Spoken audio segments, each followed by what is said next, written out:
BNP জামাতের দেশ বিরোধী ষড়যন্ত্রের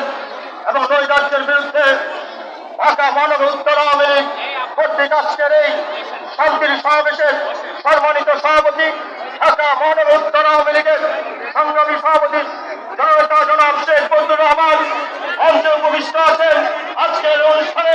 বিশেষ অতিথি মোহাম্মদপুর আদাবর শেরেবাংলানগর মাটি ও মানুষের নেতা, উন্নয়নের রূপকার, বারবার সংসদ সদস্য, বারবার তিনি এই এলাকায় উন্নয়নের অগ্রযাত্রা, আমাদের প্রিয় নেতা, সাবেক ছাত্রলীগের সাধারণ সম্পাদক, সাবেক আওয়ামী যুবলীগের চেয়ারম্যান, সাবেক বাংলাদেশ আওয়ামী লীগের সাংগঠনিক সম্পাদক, সাবেক বাংলাদেশ আওয়ামী লীগের যুগ্ম সাধারণ সম্পাদক, বাংলাদেশ আওয়ামী লীগের প্রেসিডিয়ামের অন্যতম সদস্য জননেত্রী শেখ হাসিনার অত্যন্ত আস্থাভাজন ব্যক্তিত্ব, বাংলাদেশ বস্ত্র ও পাট মন্ত্রণালয়ের মাননীয় মন্ত্রী, বীর মুক্তিযোদ্ধা জননেতা জনাব অ্যাডভোকেট জাহাঙ্গীর কবির জন এমপি উপস্থিত আছেন। আমাদের মাঝে বাংলাদেশ আওয়ামী লীগের অন্যতম সাংগঠনিক সম্পাদক জনাব A B M Mozammel Haque উপস্থিত আছেন। নেতৃবৃন্দ,